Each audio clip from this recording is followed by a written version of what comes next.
Okay. Hi, everybody. I hope everyone can hear me all right. I wanted to make a quick video talk about upcoming test nets, Shelley testnet and things we're going to be doing and how these things are going to work. Basically, we've had a lot of internal discussions about what is the best way to roll out a testnet and the most meaningful way to roll out a testnet. There's are currently two code bases that are converging to testnets, and those code bases are visions of a possible Shelley, and they're kind of unified by a collection of formal specifications. So while both are inspired from the same specifications, there are some meaningful differences between the Rust and the Haskell clients. This is due to the way that the Rust and the Haskell clients were constructed. The Haskell clients were constructed very slow, methodical, kind of sciencey approach where we'd write a formal specification, reference Haskell code, and then there'd be a series of refinements and iterations that would eventually lead to a production system. And basically what we've done is we've started moving towards a demo-based development model for the Haskell client, where we've shown demo after demo proof of functionality, where the client is demonstrating it can do something like connecting the network or validate the blockchain, and et cetera, et cetera. The Rust team is running much more like a traditional software project that's agile. So basically they do sprints, and every week or 2 weeks, they complete some stories and they just keep moving their way forward and working through a backlog. And if you were a professional developer, any major company that follows agile, you'd see those team dynamics and they'd be very comfortable for you. So this was done because we wanted to have one team a little bit ahead of the other team, so they can basically act as a team that would be able to following that slow-moving, lumbering academic approach. So it's gotten to a point where the Rust client is almost ready for a testnet release. And so we had a lot of discussions of what would be the most meaningful and best way of doing a testnet. And what we feel is probably the best way of doing that is a self-node setup. So basically what this is that for version 1 of the testnet, basically you'll have some sort of YAML file generator, which allows you to parameterize your own version of a testnet. It compiles, it basically bootstraps your own Genesis block, and then you're able on your machine to run a multi-node environment where you can actually see how stake pools operate. You can move funds between different nodes. You can run your own version of Ouroboros Genesis, and you can actually demonstrate the cryptocurrency working on your computer. And the nice part about this self-node setup is it's almost like a blockchain in a box. So you can change the parameters, and you can see 1 node or 100 nodes, and you can see different distributions, and you can kind of play around with staking and delegation on a command line side. Furthermore, you can implement against this self-node. And as we add in more functionality, namely the network and the incentives component of it, your actually code that you've developed against the self node won't have to change much or at all. For example, we're right now implementing the Haskell Cardano wallet backend against the Rust node. And as we add the network stack into that, it's not going to change it much. So for June, what we're probably going to do is a YAML generator that allows you to parameterize your personal version of Shelley. Then there'll be a script associated with the Rust code. You put the YAML file in, it'll compile it, bootstrap your own Genesis block, and then you can run your system the way that you want. Now, there's something called the Stake Pool Best Practices Telegram group for Cardano. It has about 1,290 members in it. We're sending out surveys to these members. And the purpose of that effort is to basically get a sense of people's technical acumen, their ability to report bugs, and their willingness to work with us to actually perform several testing scenarios. Throughout the month of June, we'll be rolling those people over and allowing people to host self-nodes. And then the hope is in July that we can then upgrade that network to now be a single unified public testnet. So version 1 is you run something on your own machine, and then it gives us a sense that the configurations are working correctly. It's working on different types of hardware, different operating systems, and a lot of things we think are true that we've tested internally are actually now being tested by you guys, and we'll get a much broader set for that beta test.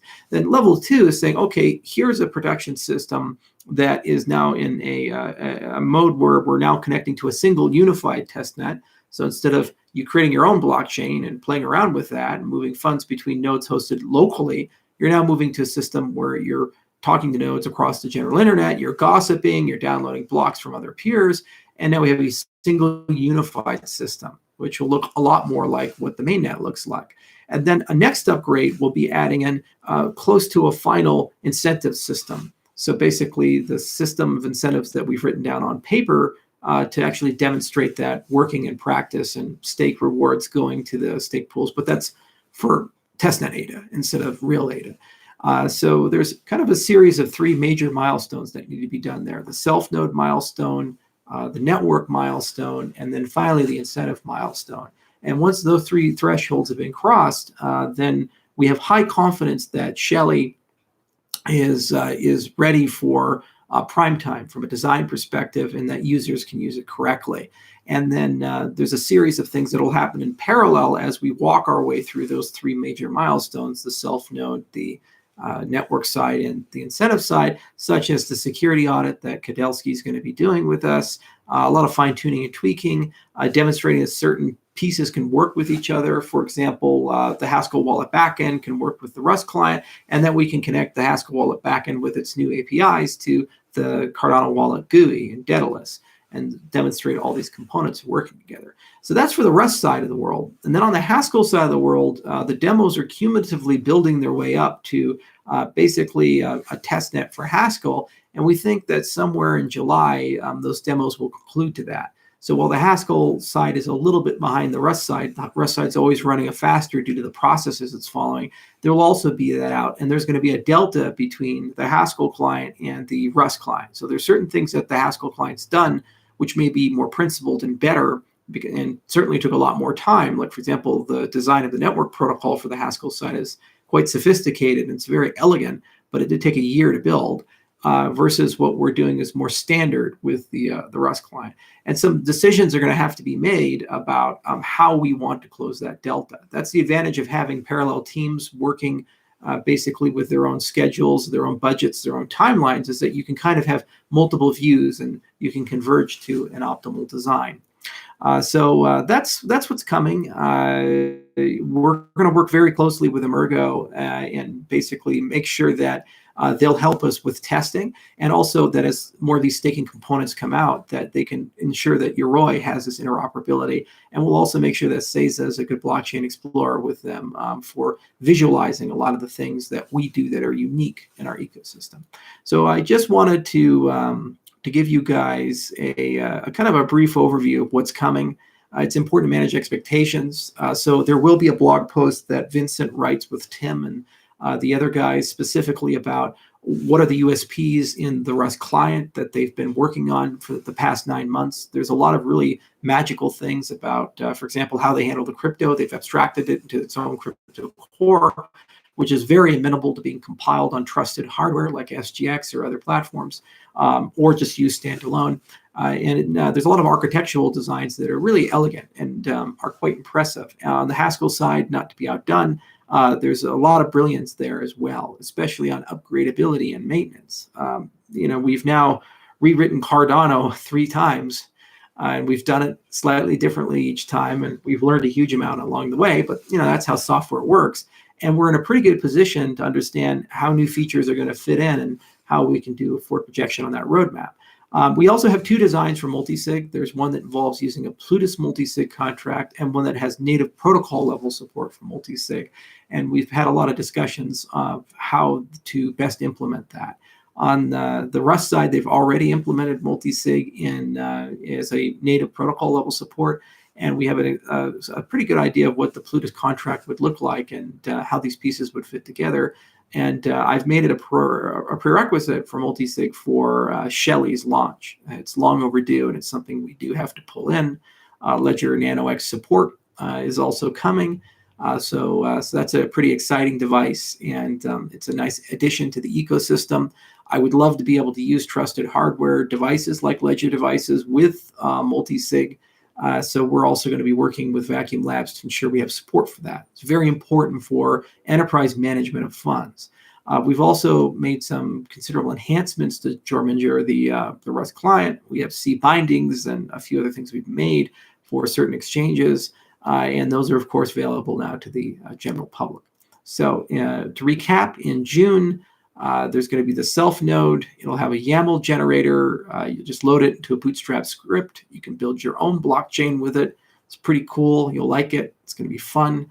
And on top of that, a series of videos will come out explaining how to use the command line interface, manually build transactions, do all kinds of cool things, and use the Shelley specific features. Then also there's going to be some videos on how to report bugs and issues using Git.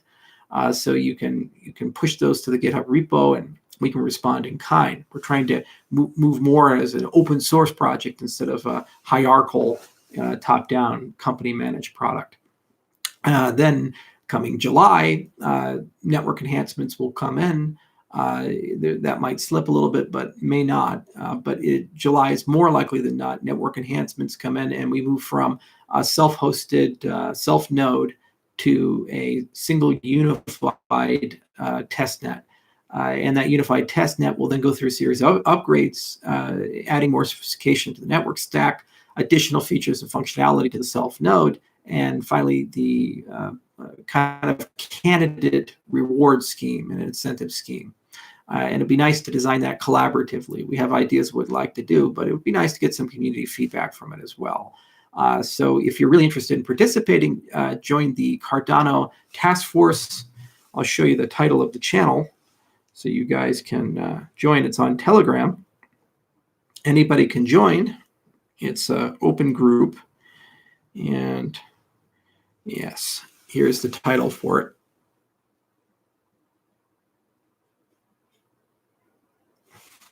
Well, anyway, it's Cardano Stake Pool Work Group, his name. It's got 1,290 people who are in it.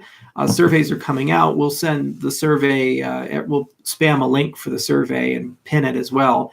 So fill that out and just let us know who you are. And then basically we'll pull a subset into a very focused group, and we'll work very closely with people who are doing self-nodes. So that includes having our DevOps people provide some tutorials on how to configure and build from source, how to use the script that will allow you to take your YAML and turn it into your own blockchain. And then we'd love you to run it through a series of different configurations and scenarios and see if you can break it, because that's very valuable feedback for us. And then after we do that, the next step would be to ship an update. You'll download a new piece of software, install that, and then suddenly your node will no longer be self-parameterized. The node will be connected to an actual unified testnet. And then there'll be faucets and these types of things. You can get some ADA from that. And then you can use that to either self-host a stake pool or to delegate to a stake pool. And you'll be able to take the testing that you did with the self node and then do that testing with the testnet. And then they'll have a very primitive reward scheme for the first generation. And the next major update to that system alongside network enhancements will be basically the close to final reward scheme that we propose. So candidate one. And then there'll be a series of small iterations and tuning in addition to whatever hardening is required. Because at that point, the security audit will be close to concluding, and a lot of the parts of the system will have to have some minor modifications, undoubtedly, to address whatever concerns the auditors have come up with, as well as bugs that come through. But the teams are moving very quickly. The Haskell Wallet backend team updates weekly. The Rust team, every few weeks, they're shipping something, and the self-node update is almost done. It's probably this week or next week, and then it just will enter a little bit of QA, and we're waiting for the Haskell Wallet backend to be connected with the Rust node. We anticipate June 7th for that. So those are our two fastest moving projects. But the Haskell teams are also moving a lot faster thanks to the demo-driven development. And then we'll kind of reassess where we're at the end of June, early July of when we can ship a Haskell testnet. And that'll look a little different, and it has a slightly different design than the Rust. And then we'll have to make a decision about the delta between the two and how aggressively we want to close that delta, and we'll update the specs accordingly. But overall, we're pretty happy with the way things are. We're pretty happy with the progress and also the quality of the code, especially the modularity of the code. In fact, we discovered that we really couldn't outmatch the Haskell wallet backend. And so we said, let's modularize it, make it its own service, and then allow us to connect it to the Rust code. In the process of doing that, we actually built a universal UTXO wallet. So you can reparameterize it to work with a Bitcoin node or a Dash node or something like that. And it has all that magic on how we handle input selection and basically the design being very stateless. It's really cool, and it's just a great piece of infrastructure, and it's evolved very rapidly over the last 4 months. And there's just been some things we shot for. We said, well, screw it, let's go and do it. And I'm really happy about that. It's also very concise. The code line count is much lower than anything in competing in that class, which means maintenance and testing and these types of things look pretty good. That's the story there. Self-node, network, incentives, and then after those things are finalized, it's just a question of when is the best time for upgrading to Shelley. Then on the mainnet side of things, we're going to ship one update to the mainnet to make some minor modifications to the OBFT deployment that we've done. So that'll come sometime in June, more likely than not. And then we'll announce a date for the hard fork to OBFT.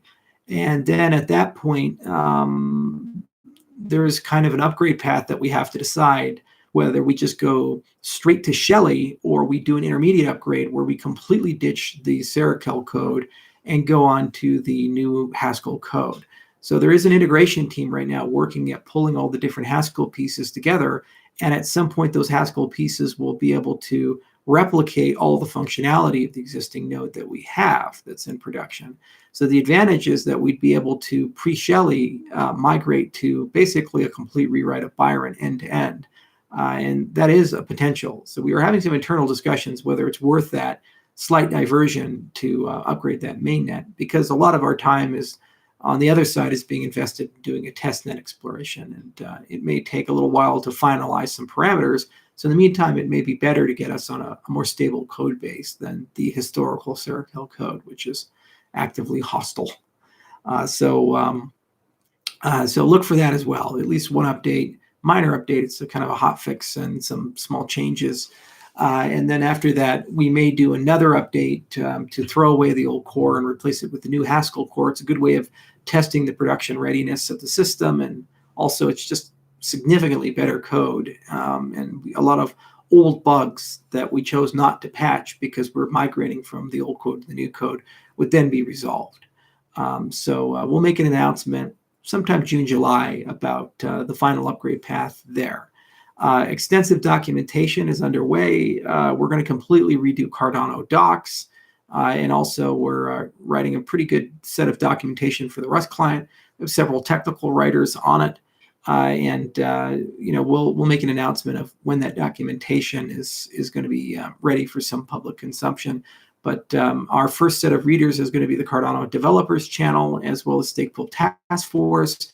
And, documentation is kind of a team sport where you write something, somebody reads it, and they tell you what they like and what they can't understand and what was easy and what's not easy, and then you revise it. So there's kind of a back and forth there. So I'm looking forward to getting into that iteration, and I believe that documentation will improve considerably throughout the summer.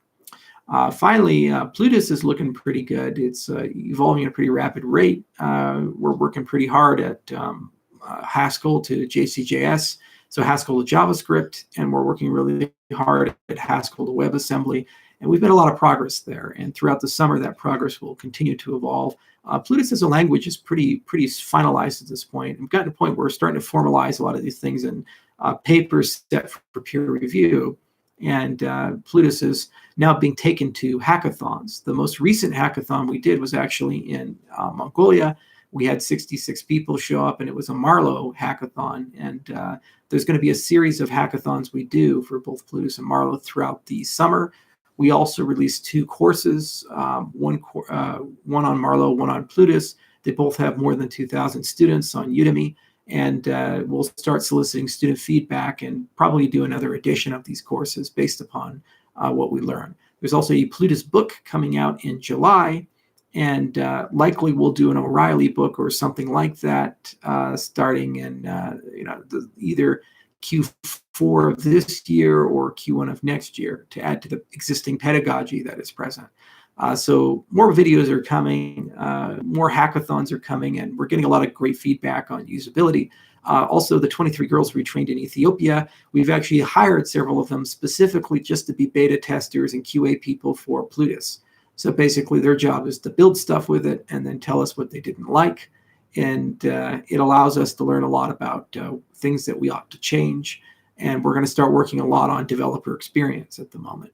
The advantage of Plutus is we can reuse a lot of things that have historically come from the functional programming world, especially in the Haskell world. And Haskell's been around since the 1980s. So there's an enormous amount of accumulated knowledge, tooling, best practices, and techniques, which are basically portable to our system. So we don't have to reinvent the wheel. We just have to kind of make the wheel fit in a slightly different box. And that's quite nice. So these things are moving along quite well, and I'm very happy with Manuel Chakrabarty's great leadership there. That team is extremely good, and they're making good decisions about how to handle product management. So we could integrate Plutus if we wanted to at any time, but it's always been a post-Shelley activity. We wanted to focus on decentralization before smart contracts. So once all the code is rewritten and put into production, there's going to be a lot of conversations about the best time window to put Plutus and Marlowe in. That said, this does not stop you guys from using the languages. I'd highly recommend you play around with Plutus Playground, and I'd highly recommend that you play around with Meadow and give us some feedback of what you like. Build some stuff. There's tutorials, there's examples, there's courses now. There's really no excuse not to start writing dApps and telling us the good, the bad, and the ugly of that particular experience so that it helps us and it lets us get to the next level. We're going to continue aggressively pushing hackathons, and every Haskell course we teach from here on out will have at least 1 month of additional training specifically for Plutus. So we're creating a lot of great Plutus developers, and it's really not hard for us to get several hundred people floating around. So do build things. Do let us know if you like these things or not. And what's the good, the bad, and the ugly, you know? Okay, so that's all I have on the update. Nothing significant, but I'm trying to be a bit more regular in my communications, and these test nets are going to go pretty quickly. They're going to be a lot of fun. A huge amount of work on our end, lots of messaging, lots of communication, lots of Telegram communication, lots of emails, and that's just the way these things go. It's going to be a whirlwind, and before you guys know it, things will be ready for mainnet. So thanks for your patience. Thanks for your time, and I look forward to working with everybody and getting this done. Let's go launch something.